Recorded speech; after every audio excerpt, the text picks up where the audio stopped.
નમસ્કાર, spark today ન્યૂઝમાં આપનું હાર્દિક સ્વાગત છે. શહેરની મધ્યમાં ચાર દરવાજા એટલે કે વડોદરા શહેરનું ધગધગતું હૃદય કહેવાય. અને હૃદય કે જ્યાં તળિયેથી નળિયે લઈ પાર્ટીનું શાસન હોય એટલે કે ભારતીય જનતા પાર્ટીનું શાસન હોય. 30 વર્ષથી ચાલતી આ સરકારમાં ક્યારેક વિપક્ષનો મોટો અવાજ, ક્યારેક લોકોની બૂમો, અને તે અંતર્ગત ફરી એકવાર જ્યારે સ્થાનિક સ્વરાજ્યની ચૂંટણી આવતી હોય ત્યારે કયા વિશ્વાસ સાથે, કયા ભરોસા સાથે આ ઉમેદવારો એટલે કે ભાજપાના ઉમેદવારો મેદાને ઉતર્યા છે, અલગ અલગ જગ્યા પર ડોર ટુ ડોર સંપર્ક કરી રહ્યા છે, એટલે ફેરણી કરી રહ્યા છે. અને તે જ અંતર્ગત વોર્ડ નંબર 14ની ટીમ તમામ ઉમેદવારો અત્યારે અમારી વચ્ચે સ્પાર્ક ટુડે ન્યૂઝના સ્ટુડિયો પર ઉપસ્થિત છે. તેઓ સાથે ચર્ચા કરવી છે, તેઓને પૂછવું છે, તેઓ સાથે વાતચીત કરવી છે. તમામનું સ્પાર્ક ટુડે ન્યૂઝમાં હાર્દિક સ્વાગત છે.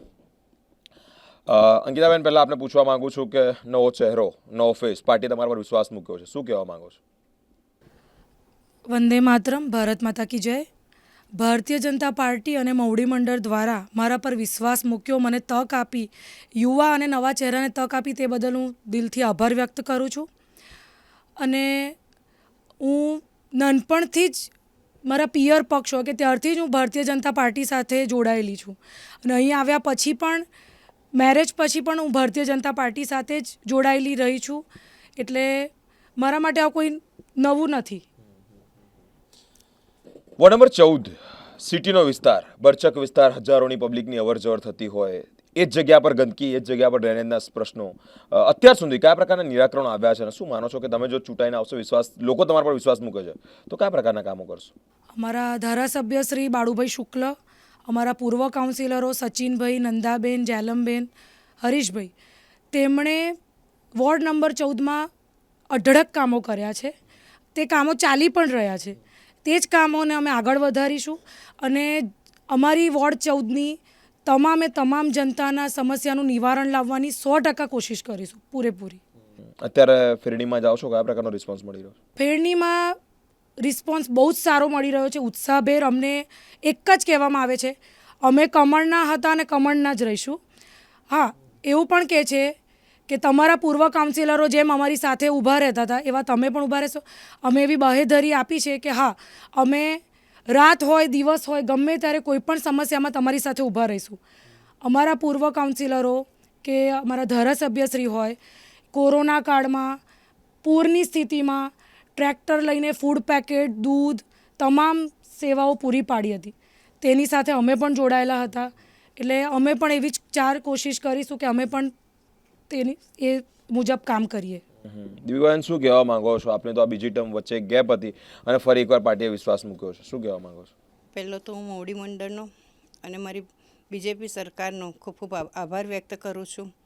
મને 2015થી 2020માં જ્યારે પાર્ટીએ પહેલીવાર ટિકિટ આપી ત્યારે અમારા ઘણા બધા કામ કે જે કામ, રોડ ગટર રસ્તા તો ખરા, એ ઉપરાંત જે સરકારશ્રીની યોજનાઓ છે, નરેન્દ્રભાઈની કે ભૂપેન્દ્રભાઈ, ડબલ એન્જિનની જે સરકાર છે, એમને જે છેવાડાના માનવીની સુખાકારી માટે, પછી રાશનની કીટ હોય કે બાળકોને ભણવા માટે હોય, કુપોષણની કીટ હોય કે પછી વિધવા કે વૃદ્ધ પેન્શન હોય, દરેકને કંઈ ને કંઈ જે સરકારશ્રીની યોજનાઓ છે એ પણ અમે પૂરી પાડી છે. અઢળક કેમ્પો કરીને, જે ગૌરક્ષા સેવા સમિતિ, ભૂપેન્દ્રભાઈ લાખાવાલા, ત્યારે રાજેન્દ્રભાઈ ત્રિવેદી ને હાલ અમારા ધારાસભ્ય બાળુભાઈ શુક્લ સાથે રહીને અમે અઢળક કેમ્પો કર્યા છે અને દરેક છેવાડાના માનવી સુધી આની અમે સુવિધા પૂરી પાડી છે. એ સુવિધાને જોતામાં 5 વર્ષ જે મેં સંગઠનની જોડે રહીને, જે સંગઠનની સાથે રહીને જે કામ કર્યા છે, એ કામથી મારે મવડી મંડળ ખુશ હતું. ફરી મને તક આપી છે, ફરી અમે એ કામને આગળ ધપાવીશું, 4 જણ, એ ખાતરી આપું છું.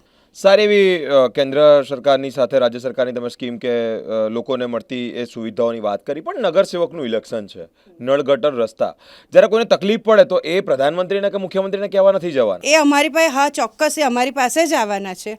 પણ એ ક્યારે આવશે? જ્યારે અમે અમારા સંગઠનના જે અમારા પાયાના કાર્યકર્તાઓને, એ અમારા જે અત્યારે અમારી જોડે ખભેથી ખભા મિલાવીને દોડી રહ્યા છે, એમની જોડે અમે રાત દિવસ એક કરીશું ને એમને વિશ્વાસ આપીશું કે અમે, અમારી જીત નહીં, તમારી જીત છે. ત્યારે ત્યાંના રહીશોને કહીશું કે અમે કોર્પોરેટર નહીં, આ કોર્પોરેટર અમારા પાયાના કાર્યકર્તાઓ છે એમના થકી અમને જે પણ કામ કરવામાં આવશે ગટર રોડ રસ્તા અમે ચોક્કસ એ કામો કરીશું.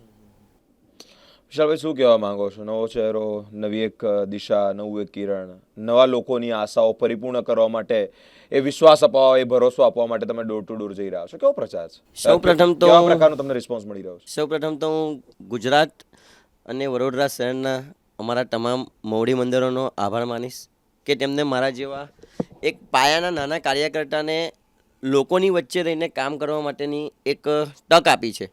સાચી વાત કહું તો ભારતીય જનતા પાર્ટીની એક તાસીર રહી છે કે એમાં અમારા મુખ્યમંત્રીશ્રી હોય કે પ્રદેશના અધ્યક્ષશ્રી હોય, હંમેશા એ કોઈ પરિવારવાદમાંથી નથી આવતા. એક પાયાના કાર્યકર્તા અને બૂથ લેવલના કાર્યકર્તાને ભારતીય જનતા પાર્ટી હંમેશા એક તક આપતી હોય છે. એ એટલા માટે જ આપતી હોય છે કારણ કે બૂથ લેવલનો પાયાનો કાર્યકર્તા પણ ભારતીય જનતા પાર્ટીનો કાર્યકર્તા એ હંમેશા 365 દિવસ 24/7 લોકોની વચ્ચે રહીને કામ કરતો હોય છે, સરકારની યોજનાઓનું કામ કરતો હોય છે, સાથે જ સમસ્યાનું જે પણ સમસ્યા હોય, પોતાના વિસ્તારમાં જે સમસ્યા હોય તે તમામ સમસ્યાઓનું પણ નિરાકરણ અમારા એક બૂથ લેવલનો પાયાનો કાર્યકર્તા પણ લાવી શકતો હોય છે. તો એ જે વિશ્વાસ રાખીને એક યુવા ચહેરાને અને એક નવા ચહેરાને તક આપી છે, તો હું મોવડી મંદિર માટે એટલું કહીશ કે એ નવો ચહેરો નથી. ભારતીય જનતા પાર્ટી માટે તેમનો પાયાનો કાર્યકર્તા છે, તેમનો એક નેતા છે ને તેમને તેઓ આગળ વધારે છે, નહીં કે કોઈ પરિવારવાદને અમે ચલાવતા. વિપક્ષ જ્યારે સત્તાધારી પક્ષ પર આકરા પ્રહાર કરતી હોય ત્યારે એ પણ સાંભળવું છે, એ પણ વસ્તુ નકારવા જેવી નથી કે સત્તાધારી પક્ષનો અવાજ ક્યાં બુલંદ થઈ રહ્યો છે ને એ પણ કેવા ટૂંટ સ્વરૂપે કંઈક ને કંઈક આકરા પ્રહાર કરી રહી છે. નેપોટિઝમ પરંપરા ચાલતી આવેલી એ આ પાર્ટી નથી જે પાર્ટીથી અમને ટિકિટ મળી છે એટલે સ્વાભાવિકપણે લોકો માટે ચૂનાયા છે, લોકો દ્વારા ચૂનાયા છે અને લોકો વચ્ચે જઈ તેઓના કામ કરીશું. વડોદરા શહેરની ઓળખ એ શહેરના 4 દરવાજા છે. આ 4 દરવાજા એટલે કે માંડવી, લહેરીપુરા, ન્યાય મંદિર, પાણીગેટ, ચાંપાનેર. સંતોષભાઈ, આપને વાત કરવી છે આપની સાથે કે આ જે ઓળખ છે એ સાચા અર્થમાં તમને લાગી રહ્યું છે કે ક્યાંક ને ક્યાંક ધીમે ધીમે વિસરાઈ રહી છે?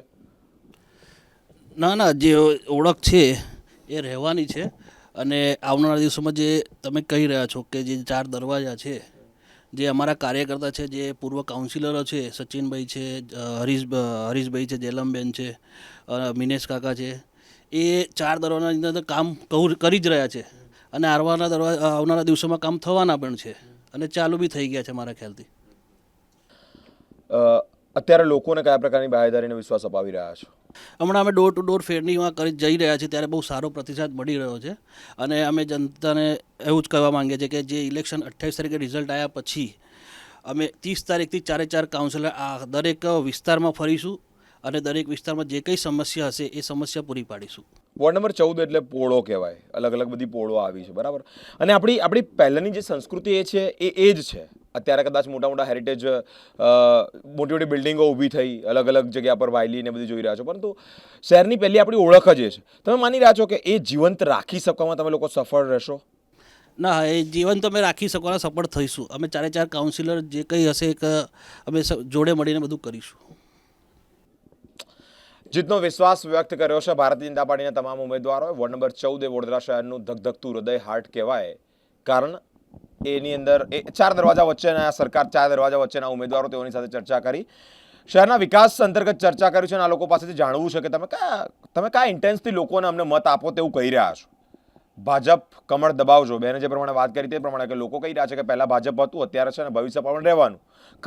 કેવી રીતે તમે રહેવાનું એવું કહી રહ્યા છો? તો એ વિચાર સ્પષ્ટ થઈ રહ્યો છે, વાત સ્પષ્ટ થઈ રહી છે કે લોકો વચ્ચે જઈ પૂર્વ કોર્પોરેટરો કામ કર્યા છે, તો લોકો કહી રહ્યા છે કે શું પૂર્વ કોર્પોરેટરો આવ્યા છે તે પ્રમાણે તમે આવશો અને તે મુતાબિક તે લોકો અમને બાહેધરી આપે છે કે અમે તમને વોટ કરીશું.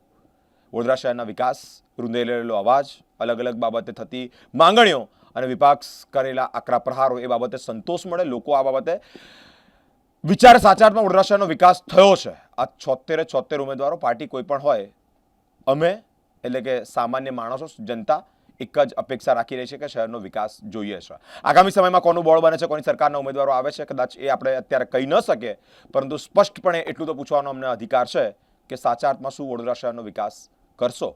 76 ઉમેદવારો એક પછી એક આવી રહ્યા છે અલગ અલગ વોર્ડના, તેઓ સાથેની વાતચીત કરવી છે અને વાતચીત આપ સુધી પહોંચાડવી છે.